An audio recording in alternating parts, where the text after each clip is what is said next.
should be played at high volume, preferably in a residential area.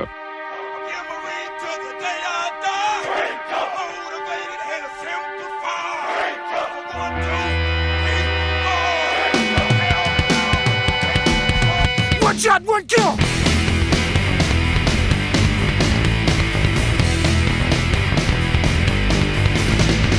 When it comes down, anytime, anywhere, a problem need to be fixed. There's a man for the job, to do the head, a man that don't exist. Slide through the bush with a serpent sees an apparition in the night. A finger on the trigger, press slow release, a target in the sights. One shot, one kill! One shot, one kill! One shot, one kill! One shot, one kill!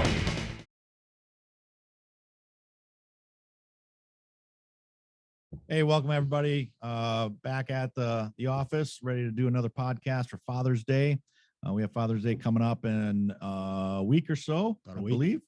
And it's funny that I don't know. It's like at some point in time, somebody's supposed to be thankful for me. I don't know, and I'm supposed to be thankful for somebody. Once again, we have John, Mick, and myself, Tim. As fathers and with great father leaders, we like to give a shout out to those fathers and obviously to ourselves as dads, but wanted to talk about Father's Day in general today. But first, as you can see, there's an improvement in addition to our office. Hello, I'm going to turn that over to John to talk about it. We talked for 1 second about this table. We got together, and when we started putting this office and this studio together, we said, well, what's gonna bring us all together? And obviously we're gonna sit around the table and be able to tell our stories. I got with my friend Jared Dumke. Guys, he's an amazing craftsman, and he put this together for us. We talked about a week back and forth on what we should put into this table, and what I decided on, I kind of want to surprise you guys with, is just the two pillars of what I believe are the two foundations of military tactician and what we used to move forward in life in general. So right in front of me, we have Fortune favors the bold. Fortune favors the strong. It's a timeless military phrase, but I think it works for life. Absolutely. And then right around where you guys are sitting, it says you have to have the ability to fight. You have to have the ability to move with purpose, and you have the ability to communicate. So shoot, move, communicate, that's infantry guy stuff. And I think it's if you can do that, you can beat anyone and anything. And I love that with purpose part of it too. You can move, but you see some craziness happen, in condition black or in combat or in law enforcement, when your heart rate's elevated and your mindset is in that moment, but to be calm. I'll never forget Brandon Scene. He was a sniper with me, and he got into MMA heavy. He was on the Ultimate Fighter on the TV show and whatever. And during one of his pre-fight interviews, he's like, well, I was a Marine Corps sniper, went to war, and then the deployment and became a contractor with TC and definitely worked overseas doing that. And now I'm a fighter. And they're like, what qualities do you bring to the team? Or he goes, I have a unique calmness in the eye of distress and in the storm. I have the ability to think and process in high anxiety, times. And I'm like, brilliant, Well, we talk about that as perspective, right? And I've shared my thoughts on that. But one of the biggest things I think combat gives to us is everything else for the rest of our lives is just a little bit different. Stress is seen just a little bit different, and if you learn how to accept it and control it in the civilian world, our military experiences, our combat experiences makes life much easier for us to digest and approach. 100%. Yeah. Talking about stress, and Father's Day, and just as dads and the weight of responsibility, not stress, but just the realism of you're forever a platoon sergeant, like the burden of command. Yeah. The burden of command. You'll always, and there's good and bad in every category, right? So there's some folks that aren't great dads and whatever. I'm downplaying how I said that. I mean, there's some absolutely non-existent dads and non-existent, folks like that, and moms and whatever else. But what we're talking about is in regards to our longing, our lust, or whatever it is for our team and the betterment of our inner circle of connectivity. And, I like that.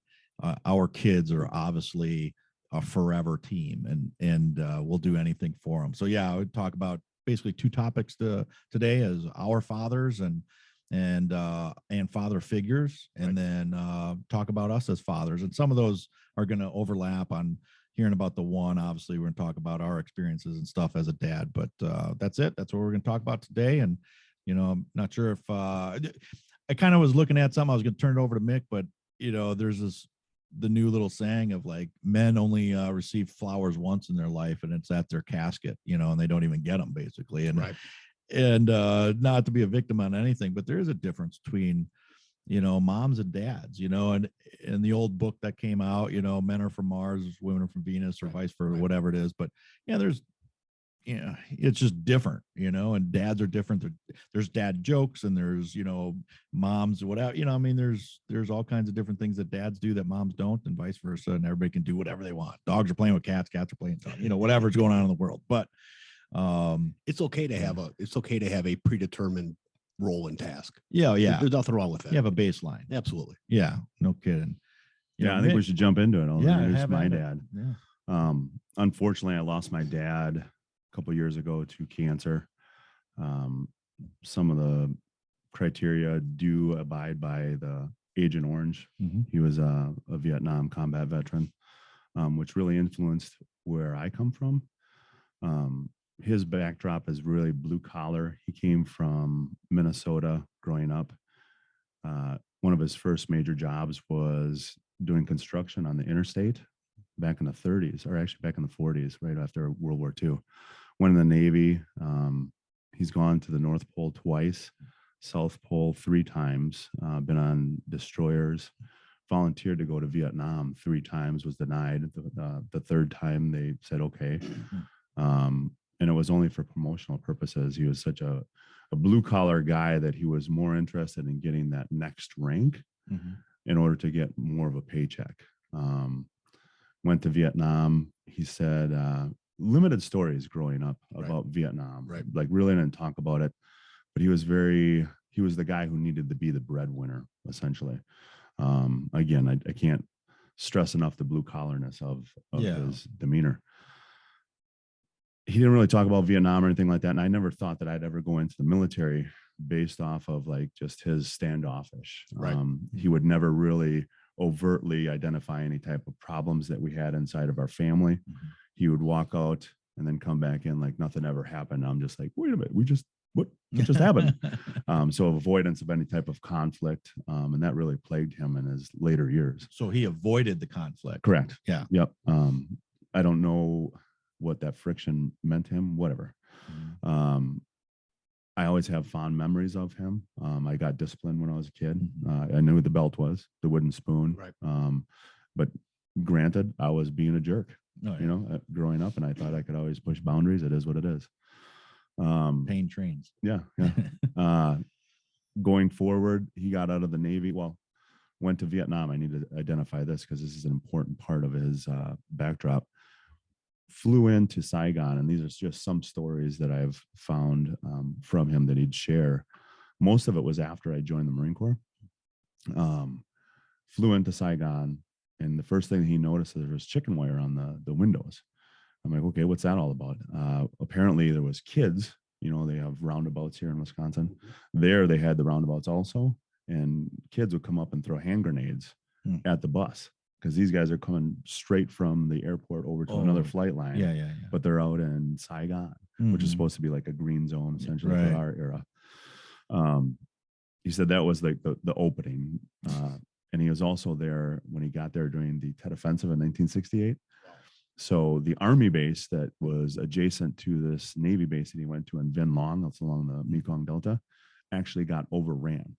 So he has pictures of Puff the Magic Dragon and all the tracers coming down. It gives me goosebumps, like looking at these photographs, because you can tell he was doing this. Yeah. out of a fighting position. In the Can- foreground, you see tactical wire, and then you see a village, but there's flares, and then the stuff coming down. You're like, Puff a Magic Dragon to those that don't know. it's like it's a prop propeller plane that has Vulcan cannons that can, I think, and don't quote me on this, I think it can hit a football field and every foot of the football field with a round in like within 2 minutes. Yeah. Like it's a massive firepower that's just heading down. They have 30 cal machine guns. They have 155 howitzers in them. Yeah, oh yeah, Amazing. yeah. 20 millimeter machine guns. Yeah, amazing Things are platform for impressive. close air support. Yeah, I mean, it's an AC-130 platform. I was gonna say, yeah. it's awesome. He ended up surviving that. Going forward, I never thought I was going to join the Marines. Came home kind of thing on, I guess, for lack of a better phrase, leave from college, and then He did, or no, you did? I did. Yeah. Yep. joined the Marines. Told him, and he didn't believe me right away. Going forward, boy, I am so glad that I had that figure in my life. He set the backdrop of how I am as a father. Mhm. And I think that because he was always working another job, most of the time third shift, just to make ends meet, he wasn't always there for like my sporting events and stuff like that. I don't say that I resent that, but I also, and we'll talk about it later, I think that I tried to overtly do those items that he did not do. Right. And we'll talk about those influences later. But Yeah, that- those ebbs and flows, right? You know, and yeah, we're going to talk about like breaking cycles and stuff like that. But, you know, your dad disciplined you, you know, physically, and how about yours? Absolutely. And mine's as well, you know, and there's, you know, generationally, there's different things, you know, different times of, it's just odd that, and some parents do their own thing, you know, it's, however, in present day, you know, how many dads are out there doing that, you Right. know, to a daughter or to a son, you know, like, hey, I'm going to spank you, you know, and just, it's a whole different world. But yeah, it's weird. It's like politics and war and everything else of like, hey, we're going to go in and attack. And then, oh, wait, somebody else comes in and we're like, hey, we're going to, you know, fold and come back. And so those ebbs and flows of authority, or those ebbs and flows of physical discipline, and what happens on the other end of it, you know, and are we doing right by our kids when we are soft on them, you know? And you got to have Right. more than one tool in a toolbox, right? You can't, Right. yeah. But anyways, Well, my 2 cents on that are, if you're disciplining your children while angry, Hmm. and I made that mistake before, you're wrong, mhm. because nothing a 6, 7, 8, 10, 12-year-old should do should make you actually angry. Mhm. And if you're doing that angry, you might as well be punching a dude at a bar, you know? Mhm. So, Brilliant. Yeah. At the end of the day, yeah. right. So I think that the best approach to that is, if you're going to discipline your children, make sure you're doing it from a point of, all right, this is a tactical decision I'm making under not duress. Mhm. I'm in a good head place. Yeah, you know, and I'm going to do this so he understands, hey, don't touch the hot stove again. Right. You know, so if you're doing it because you're having a bad day and you crack him in the ass for that, Yeah. you know, they're going to say, oh, look, dad's pissed off. I learned nothing except don't piss dad off. Right. You know, And I have so many regrets on how I fathered, you know, my kids. you're here. I know that they're like the true definition of like love. Like, I know I'll love them indefinitely, and you know, that no questions asked. And you know, I just wish I could go back and fix this and that and do this and play more catch, and you know, like spend more good times with them, instead of I need to structure them and I need to teach them, you know, right and wrong, like all the time, you know, and you'll never get done teaching them right and wrong. It feels like, if that's what you focus on, if you know, and I'm talking to myself on this, it's like, I wish I spent more time with them doing better things. Now, I haven't said that. It's like every waking minute I had was chasing kids around for sports, or, you know, dinner stuff, or, you know, whatever. But then this time that we had, because we're active duty, you know, and small time we had outside of that was the corrections, like, oh, clean your room, your mother said this, or, you know, Right. whatever's important to whichever parent, if you're always tasked with being the bad cop, you know, type of thing. And I mean, it just time is the enemy. You start losing time. But yeah, what about your dad? Well, one of the most profound stories I have that kind of sets this table. I was in a pipeline, going through snipers. I was in pre-sniper school. I was getting ready to go to sniper school. I was probably 2 or 3 weeks out, and I didn't have a phone at the time. Like most of us, I was, Dating yourself. I was probably a corporal or lance. I think I was a corporal, and I would walk up to Burger King every Tuesday and call my mom and dad. That's the only time, if they need to get hold of me, I don't fucking call Burger King. I have no, Yeah. it was on base at Capuchon. Excuse me. So we get a Red Cross message. I get called down, and they said, hey, your grandpa's in the process of dying. He'll be dead soon. My grandpa's a Marine. Very close back. We grew up in a duplex. I grew up, me and my brothers and my parents grew up above him. And so I called home and said, hey, I'm just not gonna be able to make it. He'll understand.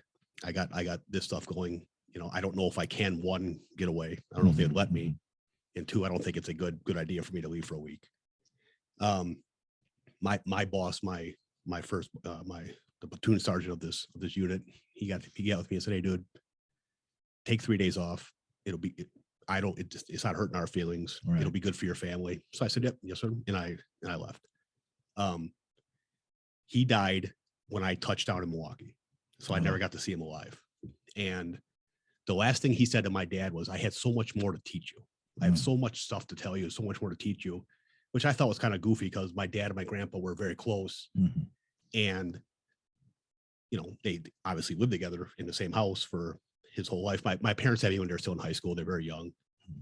And my grandpa was a very good teacher. He was a doer, and we would watch him. He was a Mason. He was a police officer. And so he taught my father all the time, and then us all the time also, So I thought, like, well, that's kind of a ridiculous thing, but I understand that was one of his fears. Like, where's my dad? I had so much more to tell you. I thought I was going to be 90. I died at 72, so I thought I had 20 years to tell you this shit. And, and my dad had said, Dad, everything I know is because of you, So fast forward a couple weeks ago, my dad went in for open heart surgery, and I started thinking, shit, this dude might not make it, Yeah. And fortunately, I have a very good relationship with my dad. And I started thinking, what does my dad still have to teach me? And the cool thing is, my dad's he's not a college guy. He's not a big speaker. He's not a quack. He's a funny, goofy guy. But he never sat me down and said, John, this is how matters think. John, this is what a man needs to do. This is how a father becomes a father. And this is what a grown-up does for work. And this, he never gave me those stories. I have friends that their dad said, well, this is the Smith way. My dad never did that. My dad just did. My dad's had a job since he was probably 14. I'd never seen a guy not work, and I like to think that my work ethic is from watching my dad work, every weekend cutting grass, little stuff like that. He's always a doer, and his house is nice, and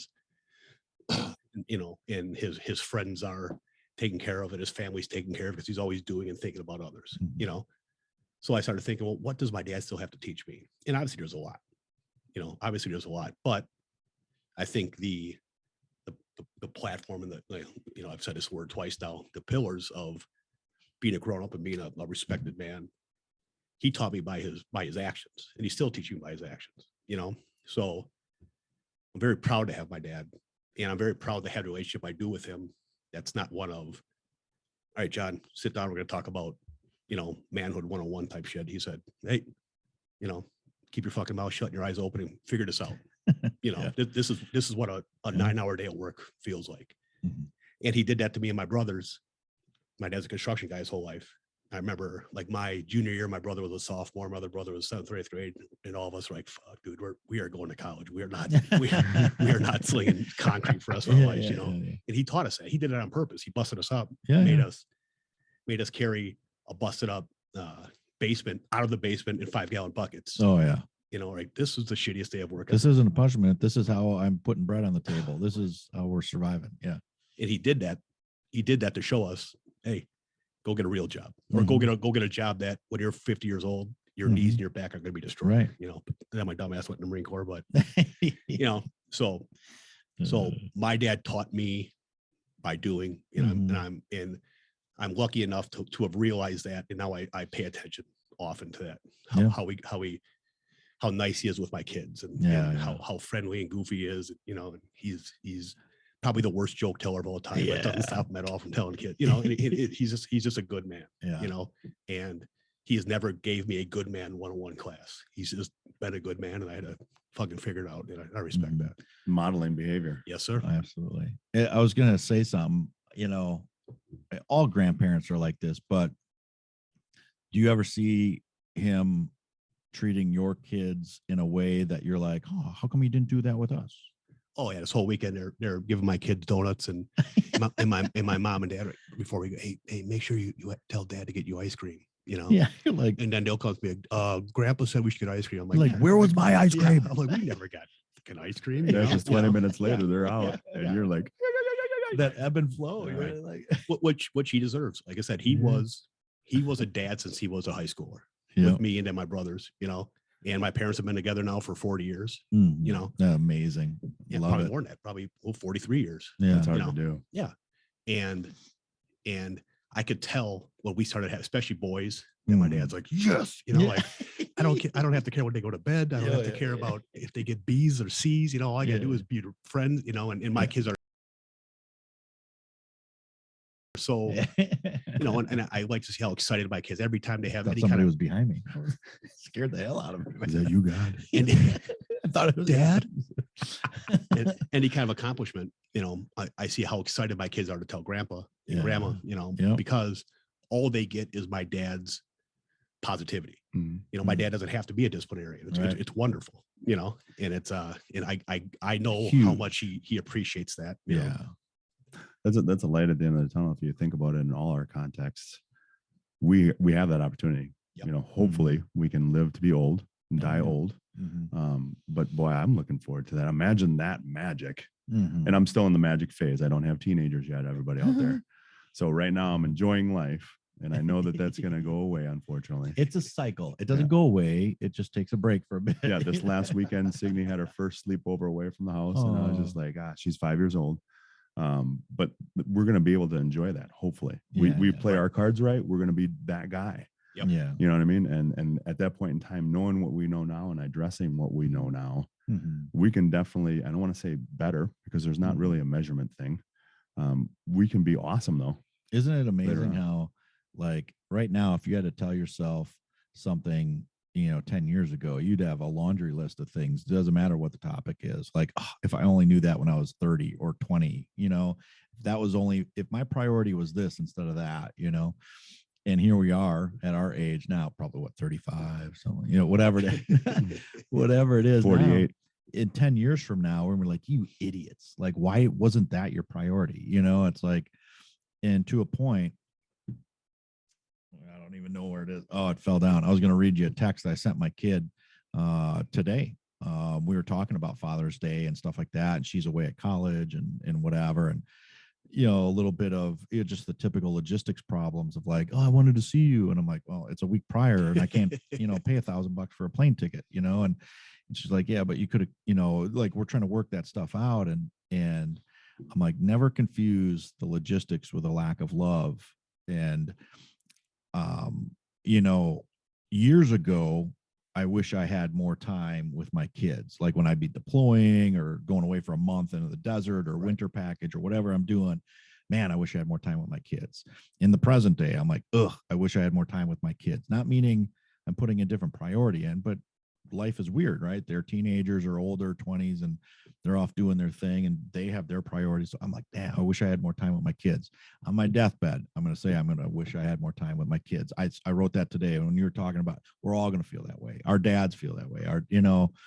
And yeah, that's a tough one for sure. Well, I think it's a poignant point. Think about that in the bigger context of life. Deathbed, years down the road. What is the one thing you regret? That. Yeah, that's it. So this is the 100%. message. This is one of the messages that I would like to come out of this talk is, hey, make that time. Right. And I don't want to say that I'm taking the moral high road or anything like that. I'm enjoying it right now. Oh yeah. But I know that's going to go away. I would say make that time.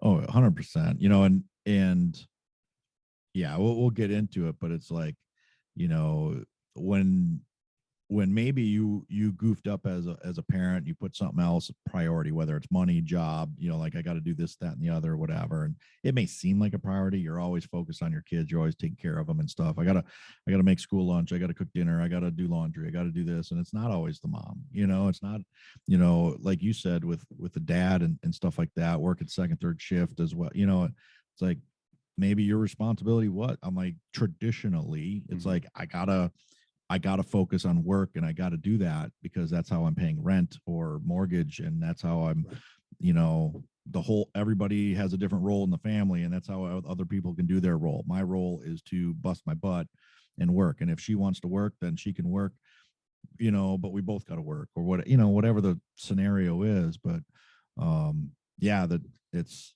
when then it comes time where you're like mandating relationship stuff with the kids. Sometimes they're like, I'm in sports, and you miss them because of practices in sports, and Right.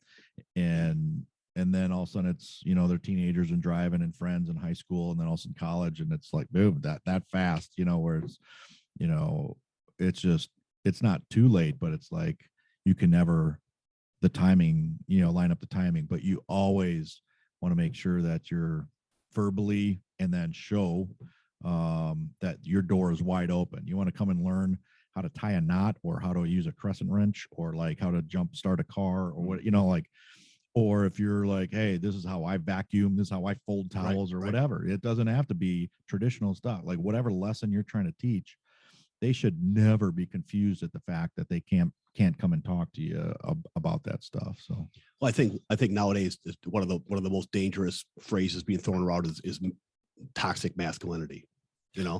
and that's our fault. That's our fault, because it's our job to pass to our kids what masculine looks like and sounds like and feels like. Masculine doesn't mean not hugging your kids, telling them you love them, right? Masculine doesn't mean, me and Tim talk all the time. I love flowers. I have a beautiful yard because I enjoy planting flowers, and I want my kids to associate masculinity with a well-groomed yard. And I want my kids to associate masculinity with hugging and saying, hey man, I love you. I'm proud of you. I also want my kids to associate masculinity if a bear comes in the house, that fucking bear dies. Yeah. Right. Yeah. Someone's in the house, someone's in the house. Me and my wife aren't going to paper, rock, scissors to see who kills that dude. That's my job. Right. There's nothing wrong with being masculine, Right. And I think the people who say toxic masculinity were failed by their parents and maybe their parents before them. Right now, I've made mistakes, and my last marriage didn't go well. My kids heard us fight more than they should have. Right. My biggest worry, and I'm working very hard on that, is making sure they don't associate yelling with masculinity and anger with masculinity and being in a bad mood. And some of you guys know That's a big one. I was shot up pretty good when my mental condition and my physical condition aren't good. They affect each other.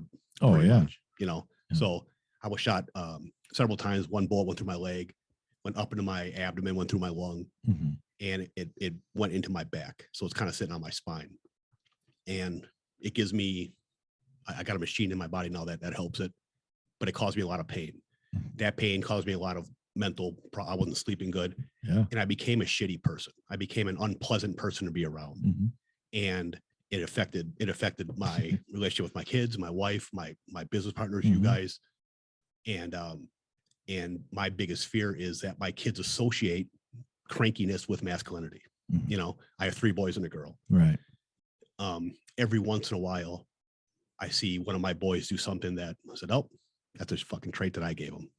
I need to fix that. Ownership. Yeah. Right. Yeah. I also see my kids hug each other and say, hey, good job. My 14-year-old was reffing my 7-year-old soccer game, high-fiving every kid that scored. He would go high five. And Nice. I said, oh, That's I think good. I gave him that. Yeah. I think he got that from me, so masculinity is an art, and it's also allowed to be allowed. 2022 masculinity isn't 1920 masculinity. Right. Right. Like, Society's changed. a dad doesn't have to be only with the belt. Right. Mhm. But I think a dad has to be the guy that says when your fucking dad gets home, like, it's gotta invoke a different emotion to your kids. You need, but and also, the kids got to know I can sleep sound because my dad be able to take care of us in his home. So I come from a different family dynamic than you guys. Yeah, let's hear this. We need But- to dive into that. But my question before that is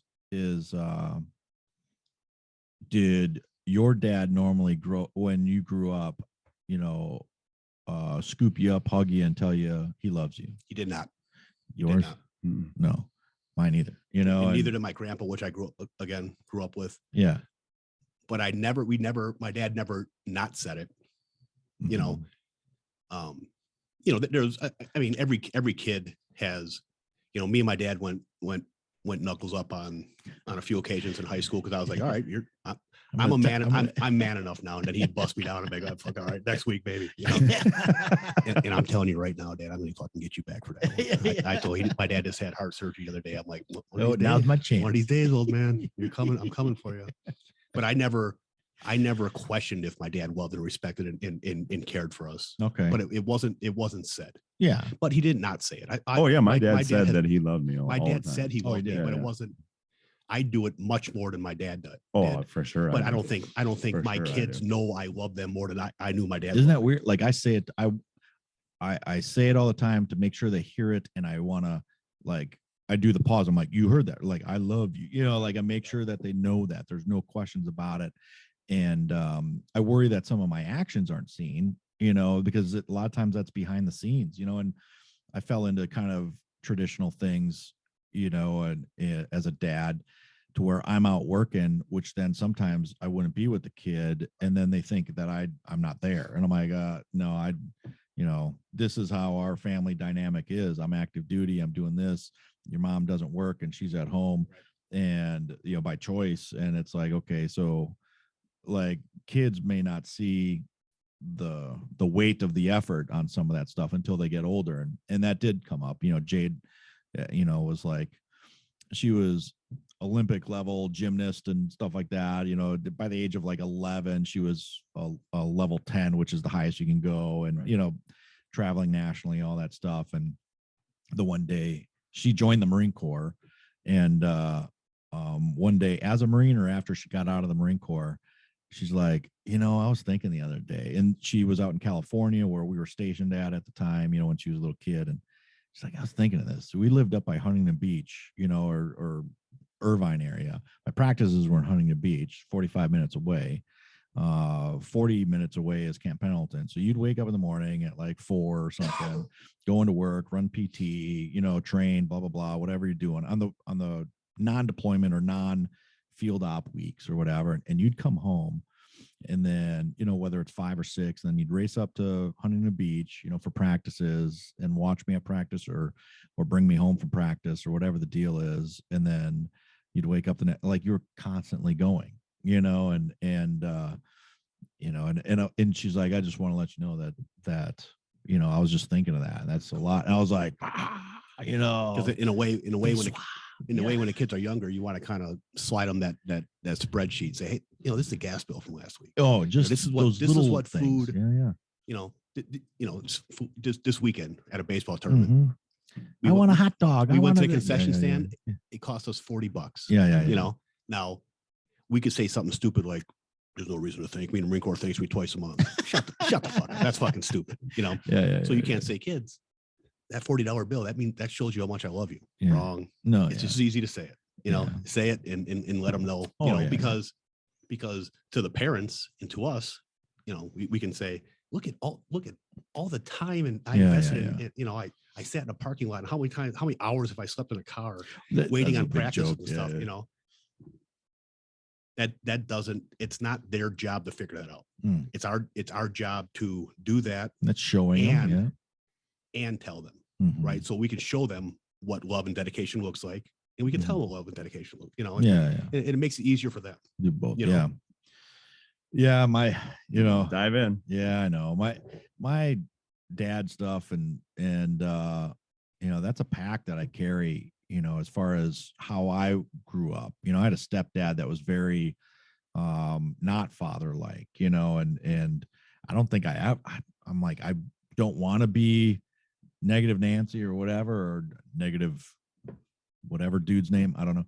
But it's like I don't Brad. But that is the token name, ain't it? But Carl. I don't remember like I loved yous, at all, like ever. And so my parents divorced when I don't even know. I was probably like 1 year old or, maybe 2 or something like that. They divorced before my recollection. And so my family setup was I lived with my mom. She remarried, mom and stepdad. And then my dad had remarried, I don't know, somewhat, maybe after, before middle school or something. He married, as a little kid. And so the family dynamic was set up where he was married, she was married, remarried and stuff like that. And I lived with my mom and stepdad. Stepdad had 3 kids that were older, right? I have a blood brother that lived with me as well. And, the step kids were older. Everybody was like older by 2 years. I was the youngest. Then there was 2 years older was my brother. And then 2 years pretty much were his 3 kids. And so basically, as I was growing up and I would be like 12 or 14 years old, my brother would be 16. Just a young soccer player, demanding respect. I get that. I played soccer. You guys went to Arrowhead. You played football. I don't care, Hamilton. It's like, but no, we didn't have a football team. But I wrestled. Yeah. So you just saw the problems that were forecasted and ahead. And mind you, the stepdad obviously was divorced and then remarried my mom. So whatever trauma that came from that divorce, they were already teenagers, and how they processed it. So it fast forward my adolescence really quick, like when I was a little kid, to see the problems that they were going through. And as I was like a young teenager, middle school or whatever, like one of the stepbrothers getting kicked out. And then the one stepsister, like a year or two later, was like, I can't take this anymore. I'm leaving. And then all of a sudden one comes back. And then the other stepbrother's like, the younger stepbrother's like, I'm out of here. I'm just like, so that family dynamic was really built on divorce and stuff like that. My dad had remarried, and soon enough, I don't know the age gaps, but I was, whatever, middle schooler or something like that when he started having more kids, and those, so he had, I have 2 brothers, 2 half brothers and a half sister. And the immature, selfish, person inside of me is like, oh, you had other kids. And that seems like that was your focus for the rest of my upbringing and life or whatever. Like, those kids, they live on a lake and there was recreation, all that stuff. Now, my youngest brother is mentally handicapped, and he was a lot more functional. I don't know, better, but he was a lot better, I guess, when he was younger, and over time has regressed and has a lot more issues and stuff. And doesn't speak per se, and has outbursts and stuff like that physically, I mean, nothing strange to have a plate of mashed potatoes on the ceiling and whatever. And he's old now. But now that's the problem. So like, with my brain injury and stuff, I think it's like 30, 28 and like 6 or so, And it's safe to assume that he's at home still. Yeah, he's at home, and all 3 of them are at home, and they all live on the lake house, and they all, enjoy your lake house. Yeah. Brothers.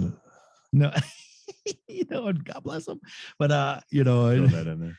but yeah, no, however, my upbringing, my dad and my grandpa, I have on my notes up here, like father figures and fathers and stuff like that. A wrestling coach was, very, connected as a leader, a masculine leader in my life of work hard. And Did stuff. he notice? I'm not going to say a lack of father. Mhm. Did he notice a need for that father figure, or was he just being himself? And he said, all right, that's the guy that's who I feel comfortable with. It's hard to tell as a kid, looking back at it as an adult. I think the guy is awesome. And as a coach, period. Right. Right.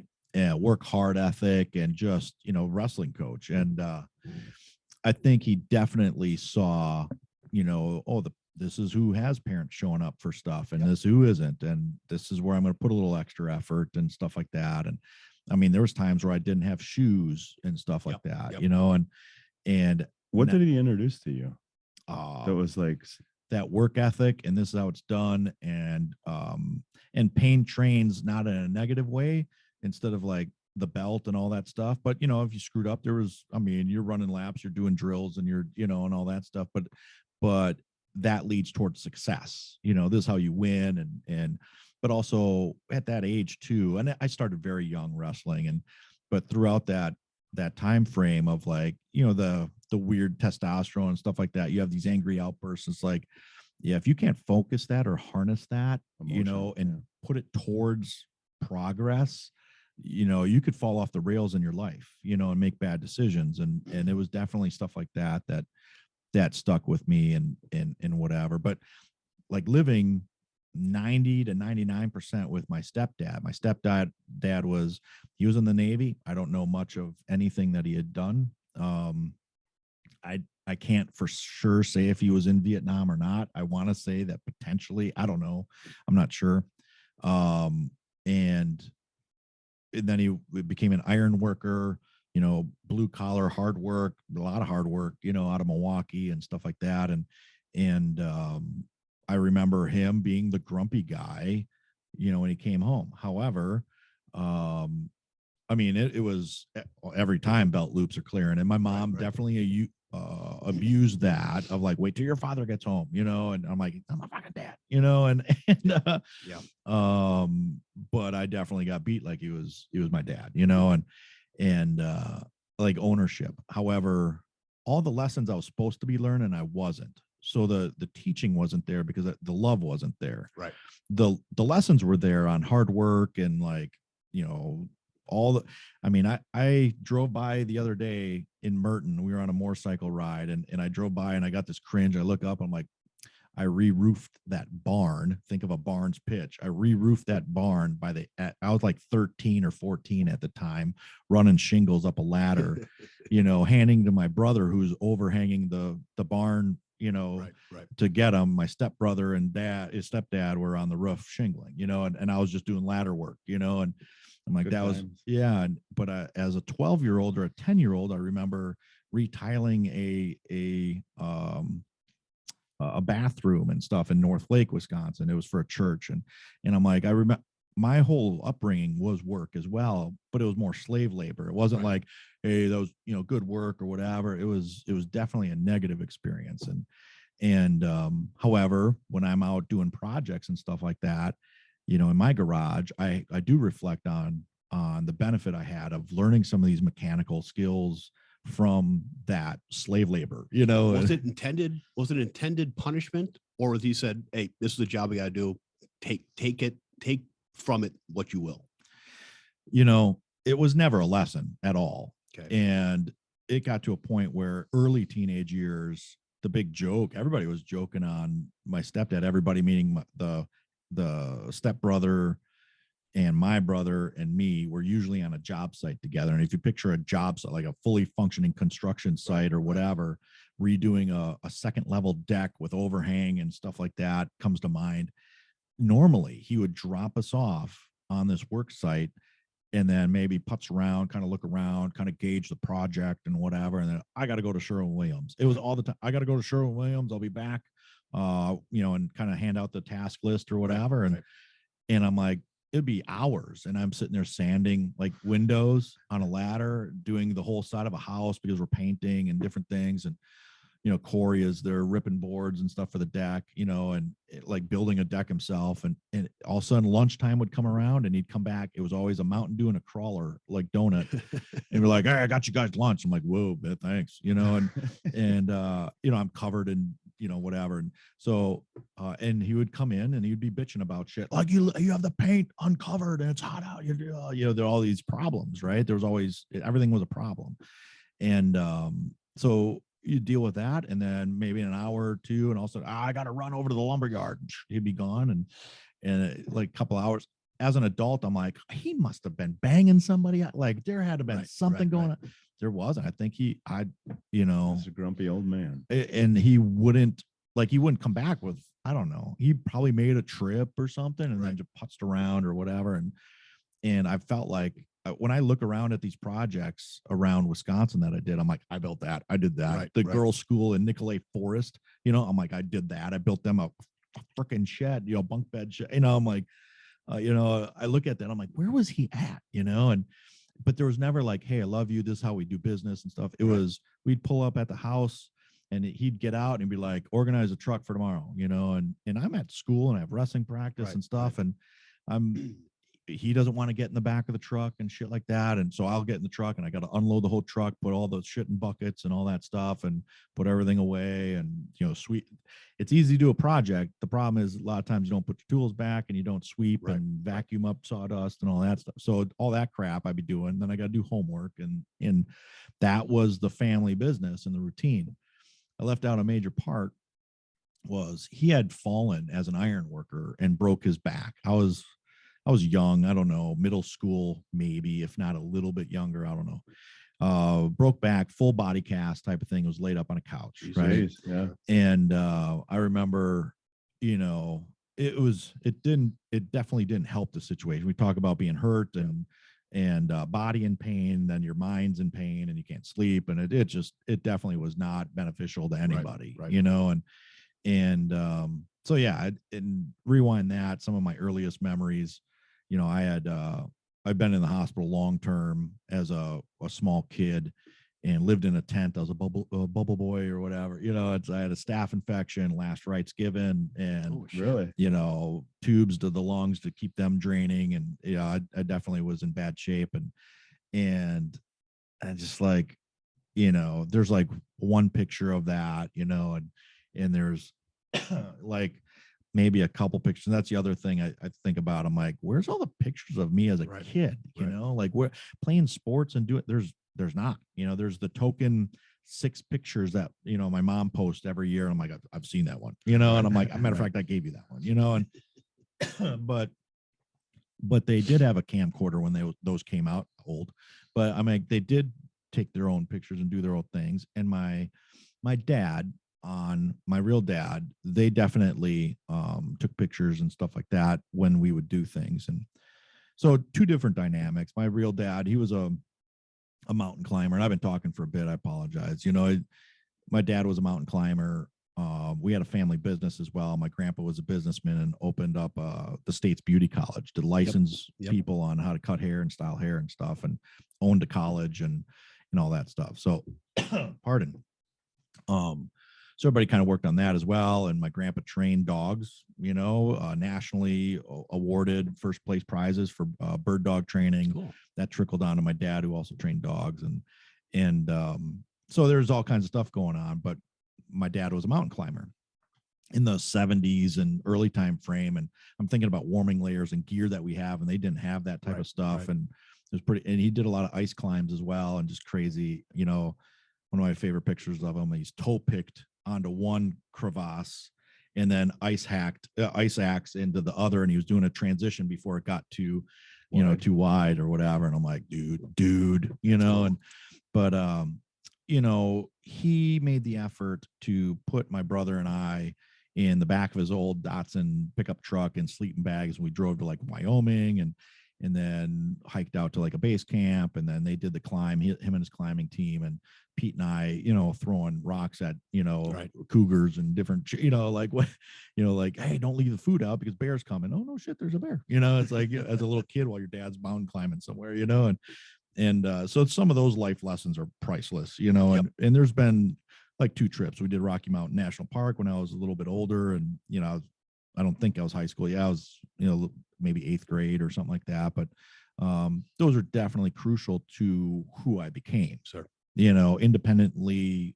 operating in a campsite, you know, as a kid, and then fast forward 10 years, you know, and you're like, yeah, patrol base, or this is our harbor site, you know. And but 2 different lifestyles. I know that, you know, my dad loves me, and I know that he's not I love you type either. Yep. But I know his doors open as best as he can.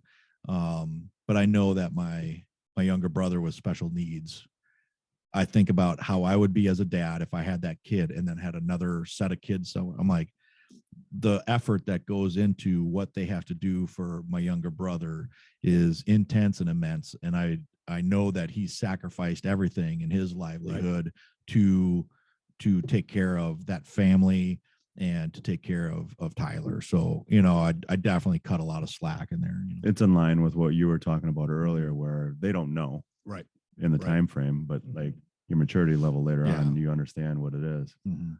John, what about you? What are attributes that you had passed on to your kids that you maybe didn't enjoy with your dad or did enjoy with your dad? Like something that you want to pass on to your kids? Well, we're a big athletic family. You know, my dad was a very good athlete. My brothers and I we're all college athletes. One of the things I'm dialing back is school meant very little to us. You know, I mean, we were, you know, we can all read and shit, but you know, but And shit. He thinks this is Latin. Yeah. It's not. but you know, I wish my parents, my dad would have been a little more school forward. Say, hey, Mm. you know, it's as important as sports, even if it's bullshit. Yeah. It's something that I tell my kids, you know, so which isn't really a negative thing. I mean, you know, we all went to college. We did fine. And the other thing, my dad's rule was, if we played sports and did okay in school, we didn't have to have a job. And I'm so bad with, I didn't know. I remember I was probably a Lance Corporal. We were doing an RFDF in Hawaii, and Refill, defill. Yeah. Yeah. Nuclear sub. I wasn't doing anything because I was trying to save money. And I was looking at cars. And I'm thinking, how does anyone on earth spend $24,000? Who the fuck has $24,000 to spend on a car? Like, how does this happen? Yeah. So I was spending money. I didn't know what a loan. I didn't know how to get a loan. Mhm. You know, and so little things like that I would, you know, I grew up very poor. You know, my parents had me when they were in high school. I remember my mom going to college while I was pretty old. You know, Mhm. she would take me until I got old to go to school. My dad was a construction worker. He's retired now. He retired from the school system. He's a janitor, Mhm. and he's a cool ass dude. But money was never a big important thing in our life. You know, we were never wanting for food, Mhm. but we always knew we didn't really have much. Mhm. You know, we were never homeless. We were never, you know, but we never had much. And that was a thing. That was a stressful point in our lives, our whole life. So I wish my parents, my dad would have made me a better money person, or maybe respect money a little bit more. Mhm. And I wish he would have pushed education a little bit more, you know, and yeah, and that's, Mhm. you know, but I figured it out. Oh yeah. You know, and it's fun. It's funny, you know, I couldn't help but think there's three pretty different dynamics in the way we all grew up. Yet you guys are my best friends. Mhm. And when us three are together, from the outside, people say, hey, look, these are three pretty much cookie cutter people. Like, they're all the Oh. exact same person, you know.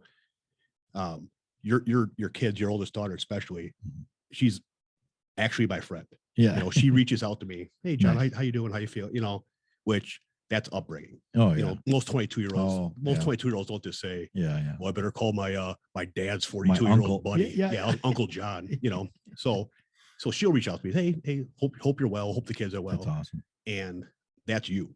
That's Tim working. It's a proud You know, moment, right? so Yeah. Yeah. you know, so you know, the funny thing is, you know, we all came from these angles, and Mhm.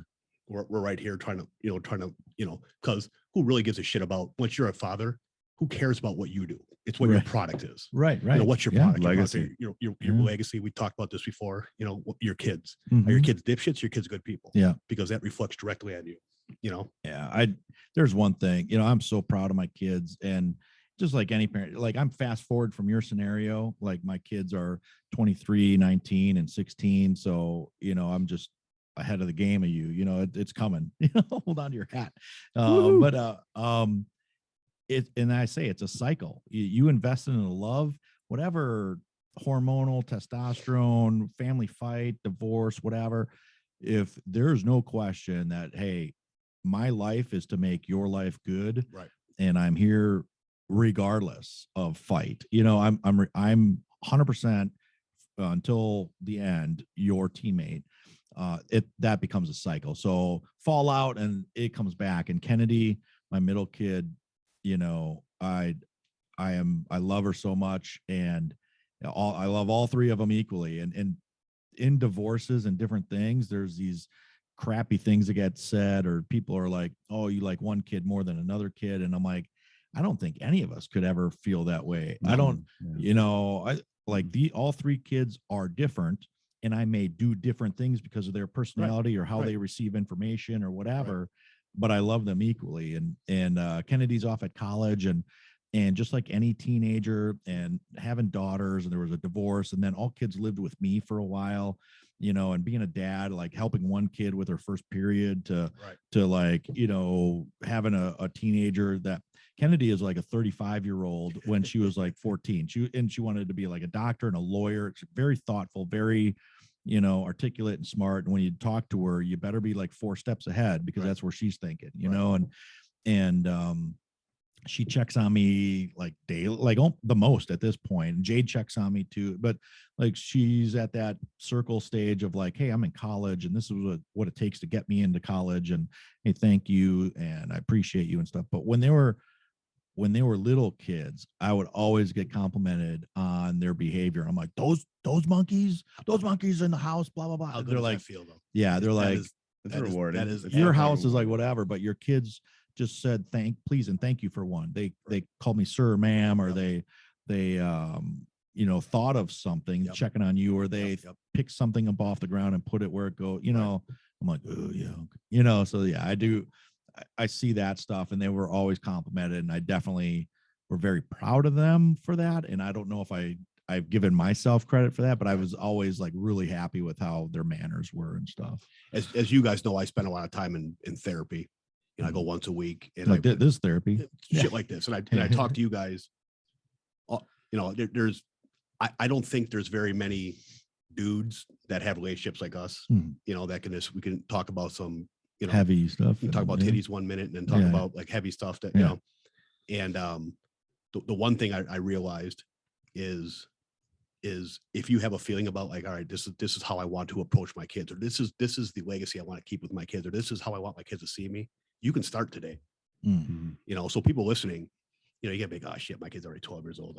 I called him a retard twice, and and I said, oh, every time you wipe out, I say, get up, pussy, that's fine to do.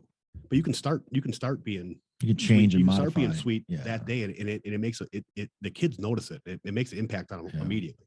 If you say, I've always been, I think, good at telling my kids I'm proud of them.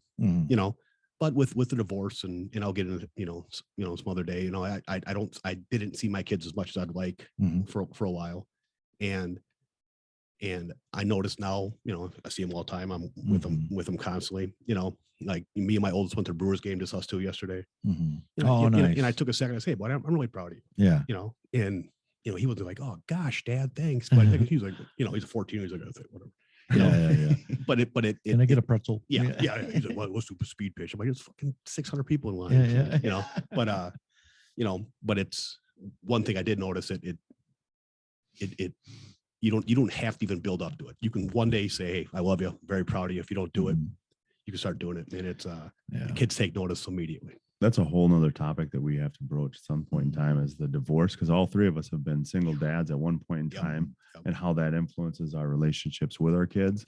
And really, I know that a lot of my own, I would have always like second guess what if I was doing things right. Right. Yeah. Because I didn't have that other partner to throw things off of. And I'm like, okay, am I going down the right path? That might be another show. Yeah. But I never did. And I'd imagine me and Tim have the same, our first marriages were from similar people. I'm not going to sit and trash on my ex-wife. She's a good mom. She's a good educator.